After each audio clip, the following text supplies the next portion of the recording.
Este sensor, que nada mais é do que um potenciômetro, é acionado pelo eixo da borboleta de aceleração, aqui, e está instalado na lateral do tubo de admissão. E a finalidade desse sensor é determinar a posição da borboleta e transmitir essa informação de carga do motor em forma de voltagem para o módulo de controle.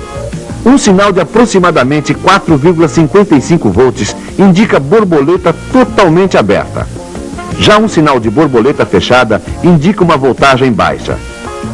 Esta informação é utilizada para controlar o ar da marcha lenta, o avanço da ignição e no cálculo da injeção de combustível. Além disso, o sinal do potenciômetro também é utilizado em conjunto com o módulo de controle da transmissão automática. Assim, essa transmissão pode se adequar à solicitação exigida ao veículo através do controle da pressão de óleo e dos solenoides da transmissão. Vamos ver agora como funciona o circuito do sensor da posição da borboleta. O terminal 12 do módulo envia 5 volts para o terminal 1 do sensor. E o terminal 2 do sensor está conectado à massa que vem do terminal 26 do módulo. Quando o interruptor de ignição estiver ligado e a borboleta fechada, a voltagem no terminal 53 do módulo ou no terminal 3 do interruptor deverá ser de 120 a 875 milivolts. Já com a borboleta totalmente aberta, a voltagem deverá ser de 4,2 a 4,9 volts. Entenderam? Vamos ver agora mais um componente que envia sinais ao módulo de controle, o sensor de rotação e referência do ponto morto superior. Os sinais provenientes do sensor de rotação e referência são enviados para os terminais 48 e 49 do módulo de controle, como já visto anteriormente. O sistema consiste de um disco dentado instalado na árvore de manivelas e de um sensor indutivo montado na tampa da distribuição. A distância entre o disco dentado e o sensor é de 0,4 a 1,3 milímetros. Este espaço vazio é utilizado para determinar a posição da árvore de manivelas. Ele encontra-se a 80 graus e 25 minutos em relação ao ponto morto superior do primeiro e sexto cilindros. A partir daí, o módulo faz uma contagem regressiva para soltar a faísca no momento exato. O sinal de voltagem do sensor de rotação e referência aumenta proporcionalmente em relação à rotação da árvore de manivelas. Este sinal pode ser medido através de um voltímetro nos terminais 1 e 2 do sensor. Em marcha lenta, este sinal é de 7 a 10 volts. E a 2.500 RPM é de aproximadamente 20 volts corrente alternada. Se o sensor apresentar falha ou se o circuito estiver aberto, o motor não funcionará. Neste caso, você poderá medir a resistência interna do sensor, que é de 540 kΩ aproximadamente. O módulo de controle envia um sinal através do terminal 43, contendo a informação da rotação do motor. Este sinal é utilizado pelo tacômetro do veículo e também pelo módulo de controle da transmissão automática, TCM.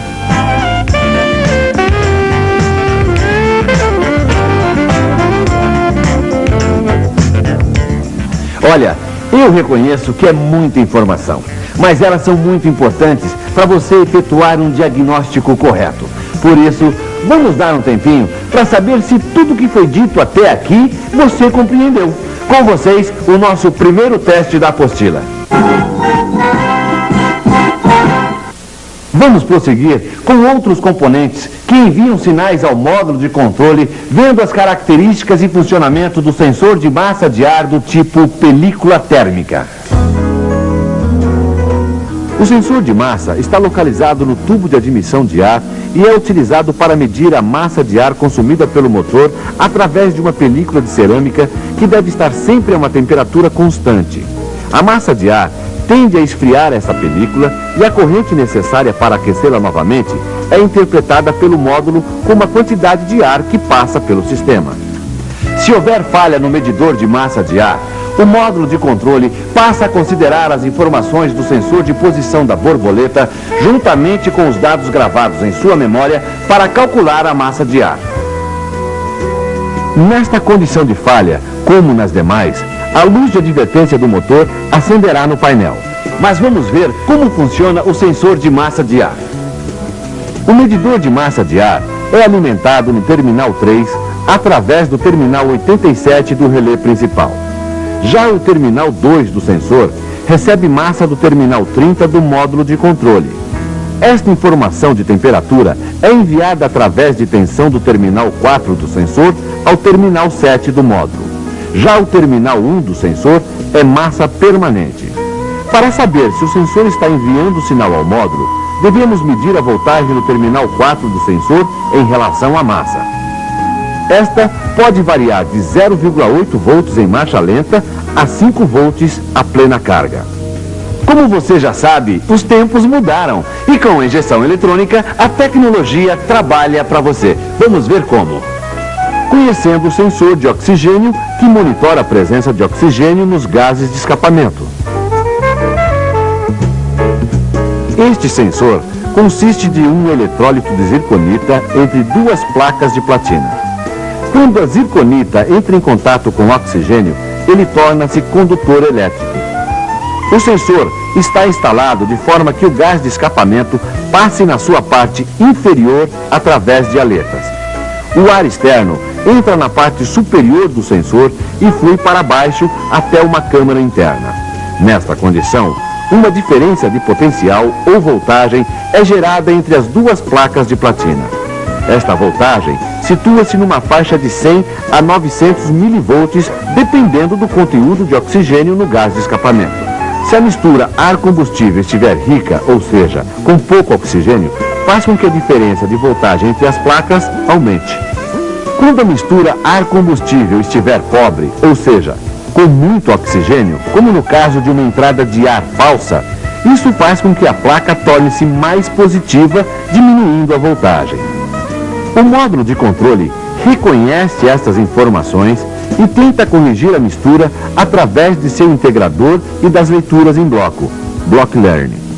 Veja na apostila os detalhes do circuito do sensor de oxigênio, como também do sensor de fase que nós vamos conhecer agora. Este sensor está fixado na lateral do bloco e é do tipo Hall. Seu funcionamento é idêntico ao sensor de rotação e referência. O sistema Motronic M2.8.1, além do sinal do sensor de rotação e referência, necessita também do sinal do sensor de fase, cuja finalidade é informar ao módulo que o cilindro número 1 está em tempo de admissão para a injeção sequencial SFI. Com o sensor de fase, encerramos o módulo referente aos sinais de entrada. Esses sinais são processados e comparados pelo módulo de controle. Em seguida, envia sinais de saída para os atuadores que farão as correções necessárias para o perfeito funcionamento do motor. Vamos conhecê-los.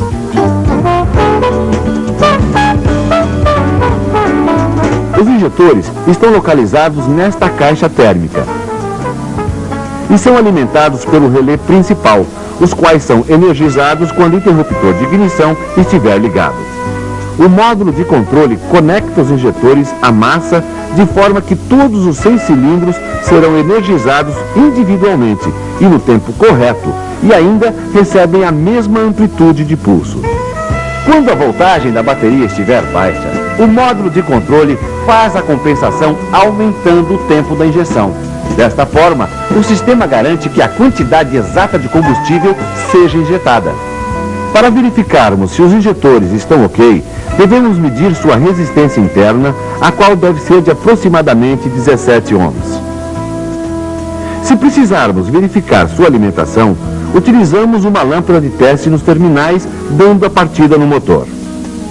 Como você pode notar, os injetores recebem corrente de funcionamento do relé principal e a massa é enviada individualmente pelo módulo de controle. E já que falamos em combustível, vamos conhecer alguns detalhes do sistema de alimentação. O sistema utiliza uma bomba de combustível elétrica do tipo rolete, a qual está instalada no interior do tanque. O combustível flui através de um filtro em aço inoxidável resistente à pressão até o tubo distribuidor.